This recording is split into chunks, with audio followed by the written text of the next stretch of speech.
Hello mga kapangs, magandang buhay. Kamusta naman kayo dyan?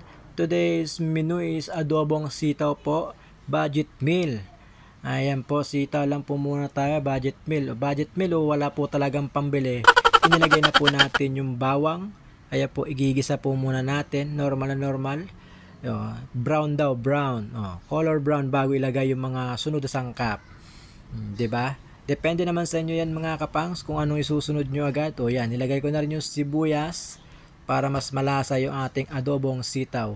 Yung adobong sitaw po natin is halagang 100 plus lang. O yan, may pang-ulam na kaya na ng mga siguro 5 to 6 person.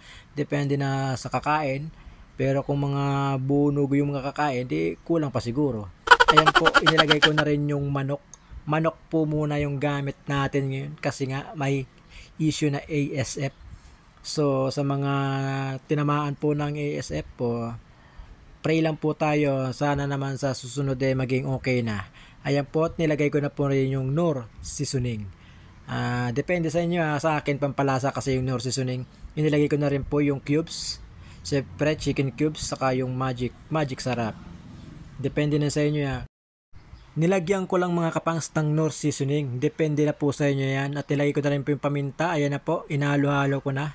Depende rin sa inyo yun kung gusto nyo lagyan ng Knorr seasoning. Sa akin po, isa po yung sa pampalasa. Pwede nyo pong itry sa bahay yan mga kapangs kung gusto nyo lang. At yan na nga po, ilalagay na natin yung sitaw. Ayan po, ang daming sitaw. Yung sitaw mga kapangs, 2 tali lang yan, no? So, sobrang tipid talaga nitong ating menu today. 2 tali, 10 piso yung isa, tapos may karne, bawang, sibuyas. Kung gusto mo makatipid sa pang-araw-araw, pwede ito mga kapangs, try nyo rin to sa bahay nyo. Para naman po minsan nakakain tayo ng gulay, wag puro tayo karne o baboy, kasi para rin maganda rin sa health natin. Ayan nga po, at lalagyan na natin ng toyo. Ayan po, tamang-tama lang yung toyo. Kasi po yung nilagay po natin na seasoning kanina is maalat na po yun. Yung seasoning na yun kapangs kanina is maalat na po yun. Depende na rin po sa timpla nyo yan, no? Kung maalat ba o sakto lang. Pag maalat naman, halos di na rin makain, no?